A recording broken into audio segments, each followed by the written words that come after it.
Esta torta de chocolate hecha en Colombia se está consumiendo en diferentes partes del mundo. El chocorramo y otras golosinas colombianas, así como el café, las flores y los aguacates, son productos nacionales que se han logrado exportar y han mejorado nuestra economía. Hoy tenemos 39 sectores industriales en Colombia, que van desde la industria de la minería y el petróleo hasta las de manufactura, curtiembre, farmacéutica y automotriz. ¿Cómo llegamos a tener industrias nacionales que logran sostenerse y exportar en un país que está en vías de desarrollo? Yo te lo voy a contar, porque eso lo sé de memoria. Para entenderlo mejor, devolvámonos a la época de la colonia. Claro, aún no existía el chocorramo ni fábricas como las conocemos hoy en día. Nuestros antepasados se deleitaban con el fermento de la chicha y su postre lo componían algunas compotas de fruta. Además, usaban fibras como el algodón y el fique para vestirse. Debido a la calidad y la técnica que habían desarrollado las comunidades indígenas antes de la llegada de los europeos, cuando los españoles llegaron al continente, vieron que los textiles eran una gran posibilidad para que se pudiera tributar a la corona. Es por eso que las primeras órdenes religiosas, como es el caso de los jesuitas, establecieron unos primeros intentos de fábricas, como es el caso de los obrajes, en el cual reunían a muchas personas especializadas en el manejo textil para que ellos construyeran ciertos elementos como ruanas, como mantas, que pudieran ser tributadas para la corona.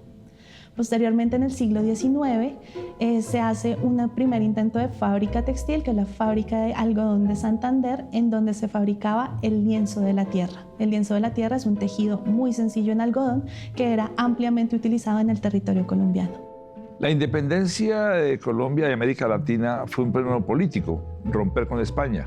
Pero la parte económica, la estructura se mantuvo como en la colonia. Había esclavitud, tierras eclesiásticas, muchos impuestos, resguardos indígenas. A mitad de siglo, Juárez en México hizo la reforma y en Colombia mosqueros liberales hicieron la libertad de esclavos, quitaron tierras a la iglesia, eliminaron el estanco del tabaco y una libertad económica para que pudiera dar origen a una economía capitalista. Pero el producto de consumo cotidiano que sí marcó el inicio de nuestra industria agrícola fue el café. Según teorías de expertos historiadores, el café llegó a Colombia procedente de Arabia, de la mano de los colonizadores ingleses que venían de las Antillas, o quizás lo trajeron los jesuitas. No hay certeza de cómo llegó, pero su cultivo se adaptó perfectamente al clima y las tierras colombianas. Su consumo como bebida estimulante se apropió en todo el país. Sin embargo, esta bebida no hubiera pasado de ser un producto de consumo interno de no ser por la creación de la organización que impulsó este producto a nivel industrial.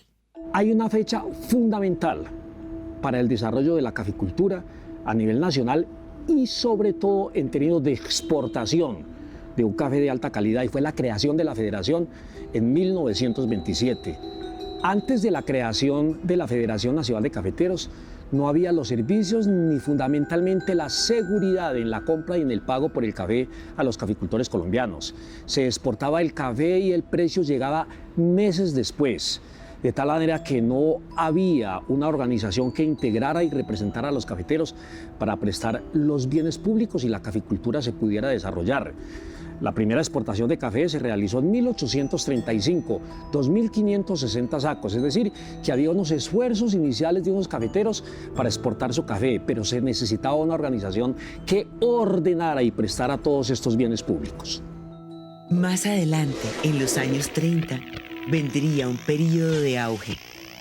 La primera bonanza cafetera del siglo XX en el país. Bueno, la bonanza de 1930 se dio por dos factores. Uno, porque en los Estados Unidos se incrementó el consumo de café. ¿Por qué? Porque había la ley seca que prohibía el consumo de licor. Y claro, el café como bebida estimulante y de calidad empezó a entrar. Y la segunda razón es porque Brasil empezó a almacenar café para presionar el alza de precios. Esta bonanza de 1930 que hizo que se expandiera más el café por diferentes regiones del país. Además, la Federación Nacional de Cafeteros pues contribuía a eso y por supuesto se fueron incrementando las exportaciones porque hubo una producción de café y de calidad supremamente interesante. Mientras se vivía la primera bonanza cafetera en Colombia, otra agroindustria crecía discreta, pero firmemente, la de la caña de azúcar. La caña de azúcar llega a Colombia entre 1538 y 1541 por Barranquilla y por Buenaventura. Y en el caso del Valle, se empieza a cultivar precisamente en el margen izquierdo del río Cauca. Y aquí es donde empiezan a aparecer diferentes trapiches en la región, así como también en el resto de Colombia. El proceso de industrialización inicia en 1901. Cuando llegaron empresarios a esta región con una visión de tener una agroindustria que abasteciera de azúcar al mercado nacional y fundaron ingenios azucareros que hoy hacen importantes inversiones en maquinaria moderna para facilitar la producción de azúcar. Por ejemplo, Manuelita, fundada en 1864, y a esto se le suma Providencia en 1926, Río Paila en el 28. En 1930 al 40 empiezan a aparecer más ingenios azucareros en todo el valle geográfico del río Cauca. Y en este caso también llega el ferrocarril, la construcción de carreteras que conectan esta zona con el resto del país. Esto lleva a que, por ejemplo, en 1948 nuestro país produzca desde esa fecha suficiente azúcar que abastece el mercado nacional y también mercados internacionales. El azúcar era un producto primario, pero a la vez, de él comenzaron a aparecer los primeros derivados como el aguardiente y los dulces. En los años 20, gracias a la consolidación de la agroindustria de la caña, nacieron en Medellín y Cali las principales exportadoras de caramelos y chocolates de nuestro país. Y por supuesto, el azúcar se convirtió en la materia prima de gran parte de la industria alimenticia que creció posteriormente. Debemos reconocer y destacar que en esta región contamos con condiciones que son muy favorables para el cultivo de la caña de azúcar. Esto permite tener un potencial de productividad importante, un clima cálido, temperaturas que favorecen el cultivo, fertilidad de los suelos, terrenos que permiten el ingreso de maquinaria y de tecnología con menos dificultad. Y este valle geográfico del río Cauca pues, se volvió muy competitivo para el cultivo. Entretanto, el café recibía los influjos de la política. Los planteamientos gubernamentales de la denominada República Liberal entre 1930 y 1946 hicieron aparecer nuevas formas de producción del café. Estábamos ante la reforma agraria propuesta por el presidente López Pumarejo, que buscaba la redistribución de la tierra asignando una función social al suelo. Eso hizo que las grandes haciendas se dividieran en pequeñas parcelas que eran aprovechadas por campesinos que cultivaban el grano. Esas fincas son lo que hoy en día componen el paisaje cultural cafetero. Pero a inicios de siglo, y luego con mayor empuje a finales de los años 40, se instalaron las primeras fábricas en Colombia, en donde a partir de materias primas nacionales se elaboraban productos químicos, equipos, zapatos, prendas, tabaco, bebidas, entre otros. En esa época se pensaba, lo pensaba igual Stalin, lo pensaba igual Mao, se pensaba igual aquí con Acepal, que se requiere siderurgia, metales, acero para hacer las máquinas, que se requiere textilería, que se requiere combustibles. Por esa razón, en todos los países hubo una acería, aunque fuera de pequeño mercado, hubo el desarrollo de los metales, los minerales y luego la producción de telas. Se dice lo siguiente, un país pasaba de producir bienes primarios, por ejemplo, banano en Centroamérica, café, producir azúcar en el Caribe y entre nosotros tabaco, quina, bañil, se pasaba luego a producir bienes de consumo no duradero, telas, calzado, cerveza, vestuario, luego bienes de consumo duradero, lavadoras, neveras, electrodomésticos, radios, se aspiraba a llegar a producir bienes de capital, o sea, maquinaria. Solo lo hicieron Brasil, México, Argentina llegaron a producir maquinaria. Nosotros llegamos hasta producir bienes de consumo duradero. No pasamos a producir bienes de capital mayormente. Los años 40 para todo el mundo fueron los años de la guerra y la posguerra, especialmente en los años de la posguerra, y es muy importante esto porque una gran parte de la industria mundial se dedicó a atender la guerra, desde el punto de vista de armas, desde el punto de vista de confecciones, desde el punto de vista de alimentos y de pertrechos para los países que estaban en guerra. El resto de países que no estábamos en guerra necesitábamos productos. Y hubo una oportunidad muy grande que fue la oportunidad de poder producir cosas para nosotros poder atender nuestros mercados.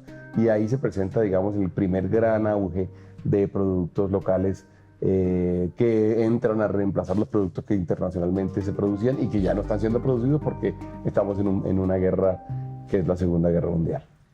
Esas nuevas empresas fueron protegidas por el Estado, subiendo los aranceles para que no tuvieran competencia externa. Todo esto generó empleo.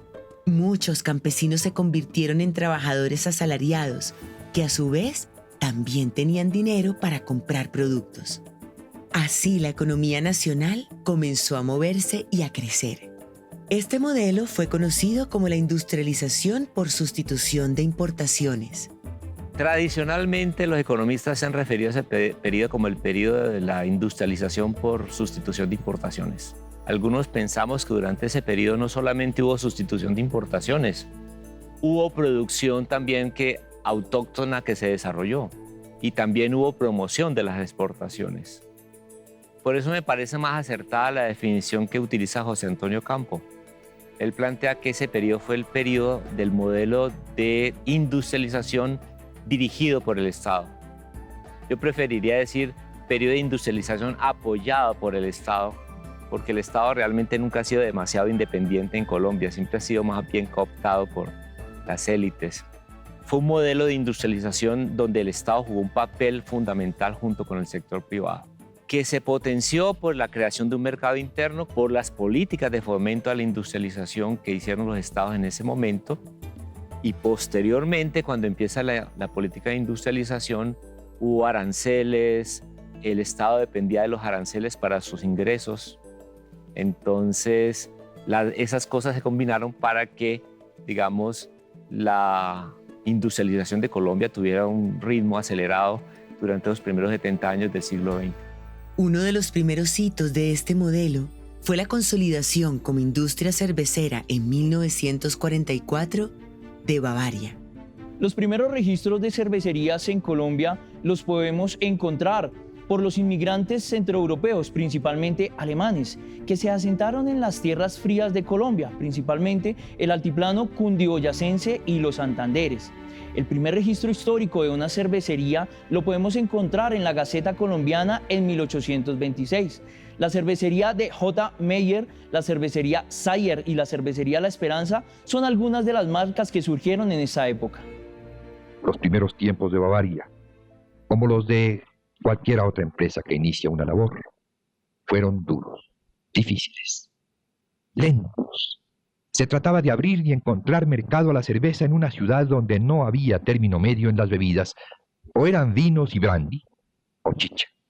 El público se aficionó lentamente a la espumosa y tónica bebida. En 1889, los hermanos Leo y Emil Kopp fundan la cervecería Bavaria, adquiriendo un terreno en el barrio San Diego, en la ciudad de Bogotá. Desde sus inicios, Bavaria se centró en la optimización de sus procesos. La importación de maquinaria de punta los llevó a tener el primer lugar en producción a nivel nacional. El otro gran hito fue la creación en 1948 de la siderúrgica más importante del país, Acerías Paz del Río, que producía láminas, varillas y prácticamente todo el acero con el cual se ha construido la infraestructura de Colombia. Más de 10 años se han utilizado para llegar a la culminación de estas primeras instalaciones que le abren una perspectiva de trabajo a la nación no calculado ni presentido antes. Esta obra, debemos proclamarlo con generoso alarde, pertenece al pueblo colombiano. La industrialización trae una vida nueva, transforma las costumbres sociales y abre horizontes desconocidos para la mentalidad de las gentes. Mientras en Boyacá iba en aumento la fabricación de acero, en Antioquia ya estaban consolidadas dos de las más importantes industrias textiles, Coltejer y Fabricato, que habían nacido 30 años atrás.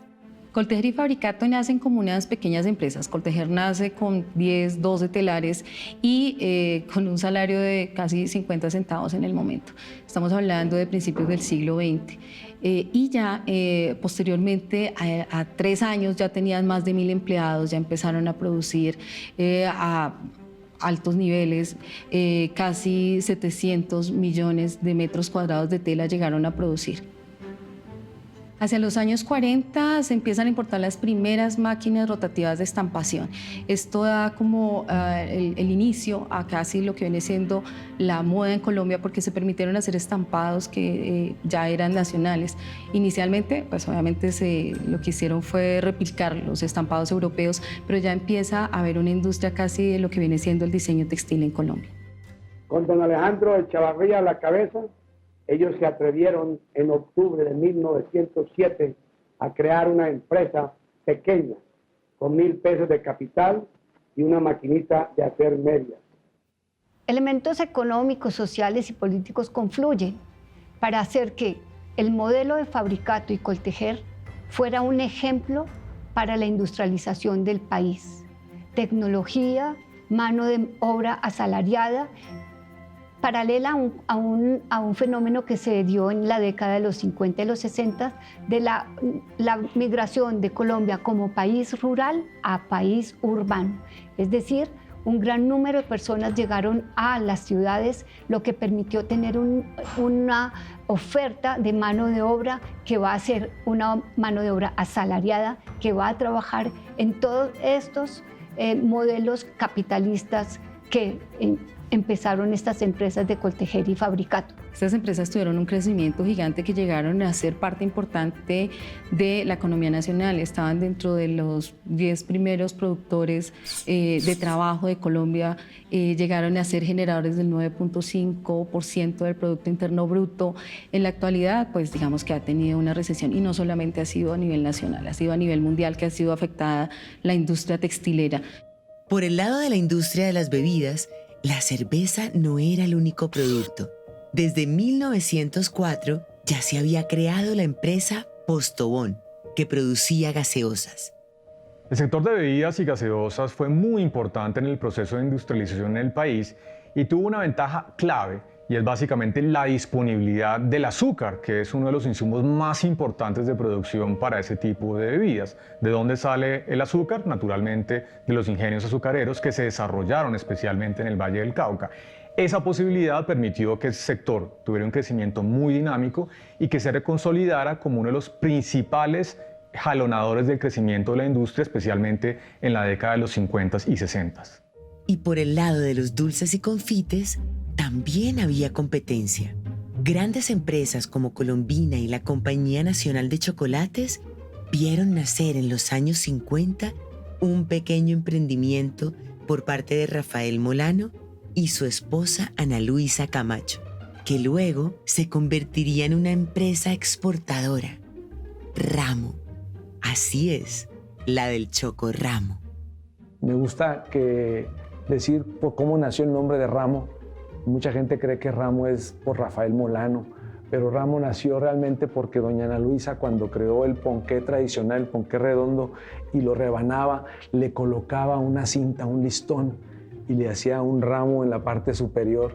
Y cuando don Rafael empezó a vender estos productos, la gente le decía, tráigame de esos ponqués Ramo. Y la otra es que cómo nació el Chocorramo también. El Chocorramo nació a través de que don Rafael recibió una cubridora de chocolate y dijo, bueno, hagamos un ponqué gala con cubierto de chocolate, y así inicialmente nació el producto. Después Olimpo López, que era nuestro maestro panadero en aquella época, y todo el equipo de innovación y desarrollo de aquel entonces, se pusieron a hacer una receta especial diferente a la del ponqué gala para crear lo que hoy conocemos como el Chocorramo, que es nuestro producto insignia. A mediados del siglo XX, el florecimiento de la industrialización en Colombia trajo la idea de organizar la primera feria industrial en 1954. Los colombianos y las misiones extranjeras de Latinoamérica que llegan a Bogotá con tal motivo tienen la oportunidad de ver por primera vez el progreso avasallador de las industrias en la etapa de postguerra, tanto en Europa como en los Estados Unidos. 5 años más tarde, con la idea de dar a conocer nuestro café a nivel internacional, la Federación Nacional de Cafeteros creó una figura entrañable que simboliza al caficultor colombiano por excelencia, Juan Valdés.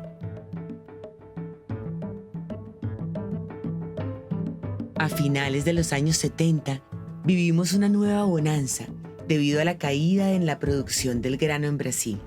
La bonanza cafetera se dio más o menos del año 76 al año 80 porque fundamentalmente hubo la helada negra en Brasil. Entonces estados como Paraná, Mato Grosso, Sao Paulo bajaron de manera ostensible la producción. Es decir, la oferta de café en el mundo por esos años se bajó en 28 millones de sacos. Y eso hizo que el café llegara a costar a $3.7 la libra. De tal manera que esos recursos sirvieron para el desarrollo de la caficultura y para desarrollar estrategias de ahorro para los caficultores. Esa bonanza ha sido de las más grandes en la historia cafetera colombiana. Pero a finales de los años 80, la deuda externa del país con el Fondo Monetario Internacional y el Banco Mundial, además de los altos costos de producción, provocaron una crisis económica que puso en jaque al proteccionismo. Entonces, se empezaron a diseñar medidas que permitieran salir de esa crisis. En Colombia, esto representó un cambio en el modelo, conocido como la apertura económica, que se dio en el gobierno de César Gaviria Trujillo. Históricamente, las economías latinoamericanas habían estado muy cerradas, era muy difícil importar productos, los productos que se podían importar estaban todos sujetos a unas licencias especiales, licencias previas que eran muy difíciles de obtener, pero además había unos aranceles muy altos. ¿Y esto qué hizo? Esto hizo que realmente se presentara una oportunidad interesantísima de poder acceder a una gran cantidad de productos y el consumidor, digamos, lo vio muy rápidamente, pero claro, le planteó a la industria nacional en ese momento un cambio en las reglas de juego que fue, yo diría, por decirlo menos, dramático. Las industrias que no lograron exportar sufrieron, o sea, digamos, las condiciones estaban dadas para que la tasa de cambio era favorable para que exportaran y muchas lo hicieron y las que así lo lograron sobrevivieron muy bien.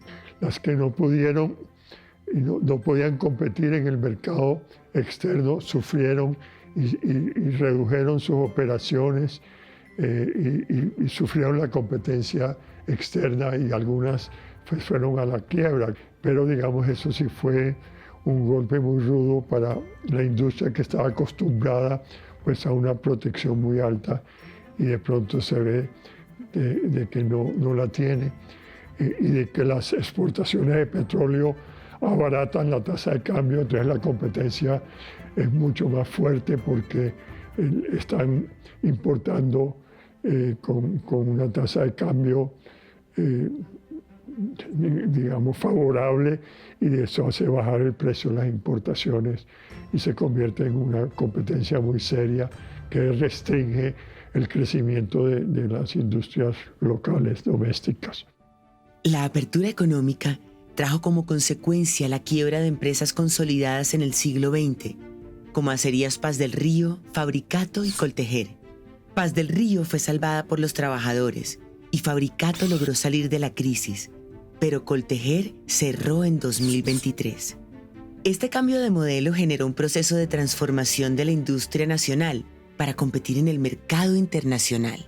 En él, primaron la innovación para crear valor agregado a los productos nacionales, el surgimiento de industrias relacionadas con el petróleo y el desarrollo de estrategias que redujeran los costos de producción. Entre ellas, la flexibilización laboral, que redujo pagos de horas extras y creó figuras de contratación de mano de obra sin garantías laborales. Bueno, en términos de la sociedad colombiana es evidente que hubo el acceso a una gran cantidad de productos que antes no teníamos, con unos costos menores, a la ciudadanía se le dio un acceso a cosas que ni siquiera conocía en ese momento. Antes había una gran cantidad de aranceles, además para poder importarlos, y de repente la ciudadanía se encuentra con que hay muchas cosas que puede comprar. En ese orden de ideas, desde el punto de vista del consumidor, seguramente hubo un beneficio, pero claro, los consumidores también son trabajadores y los consumidores también son hogares que tienen ingresos. Entonces de otro lado, tiene un impacto fuerte que se presenta cuando la competencia tan dura le pega tan fuertemente a las empresas locales que habían estado al frente de la proveeduría de bienes y servicios. Para el café y el azúcar, las cosas fueron un poco distintas. A pesar de que a finales del siglo XX la industria cafetera pasó a un segundo plano en la economía del país, pudo mantener la producción nacional y siguió abriéndose a mercados internacionales a través de la firma de tratados de libre comercio. A la par de este proceso de apertura económica que se da a principios de los 90, se inicia una serie de firmas de tratados de libre comercio, en particular con Estados Unidos, la zona económica europea, que le permite al país tener acceso a diferentes mercados a nivel mundial. ¿Para qué? Para poder aumentar las exportaciones, las tradicionales, como por ejemplo el carbón, el petróleo y el café, y las no tradicionales, especialmente las flores y otras agroindustriales. Eso permitió aumentar las exportaciones en el país y acceder a mercados muy grandes que además tienen mayor tecnología, y permitió sofisticar la producción a nivel de Colombia. Con la apertura, el gremio azucarero pasó por una diversificación en sus procesos que hicieron que hoy sea uno de los renglones más importantes de la economía. Industrias de confites como Colombina o Ramo avanzaron a un proceso de internacionalización que hace que sus productos icónicos sean vendidos en muchos países del mundo. Internacionalizar las compañías siempre ha sido un reto, es un reto muy interesante para cualquier empresa, pero nosotros tenemos una gran ventaja, estamos en el corazón de todos los colombianos. Entonces, la primera posición que estamos tratando de lograr es llegar con nuestros productos insignia, llámese Chocorramo, todos los productos de Ramo, a países donde haya colombianos, donde la nostalgia por nuestros productos sea un atrayente. Entonces, digamos que tenemos hoy casi 12 países a los cuales estamos exportando, y ha sido un proceso pues bien retador, pero también muy interesante en cuanto a que nuestros productos tienen la capacidad de no solo llegar hoy a los colombianos que están viviendo fuera de Colombia, sino también a muchos latinoamericanos que gustan también de nuestros productos. Bolivia es un país mediterráneo, sin salida al mar. Le pide a Perú 1 kilómetro en el puerto de Hilo, en Perú. Tiene Colombia 2 océanos, 3.000 kilómetros de océanos.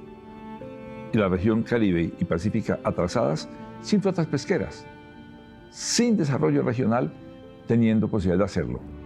Colombia tiene la segunda potencia en biodiversidad, la 6ª posición del mundo en recursos hídricos, tierra fértil en todos los climas para producir arriba trigo, en la mitad maíz y frijol y abajo arroz, e importamos alimentos. Si algún país tiene los elementos para ser desarrollado, sostenible y justo, es Colombia, y no lo aprovecha.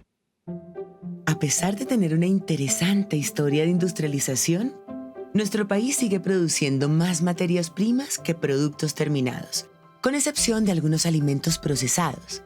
Actualmente, el país está orientado por una política de reindustrialización, con el fin de buscar nuevas formas de producción en consonancia con el cuidado del medio ambiente. Nuestros aguacates, nuestras flores, nuestro café y, por supuesto, nuestras golosinas se ofertan en los supermercados del mundo. ¿Te imaginabas que estos productos tuvieran que ver con el desarrollo del país?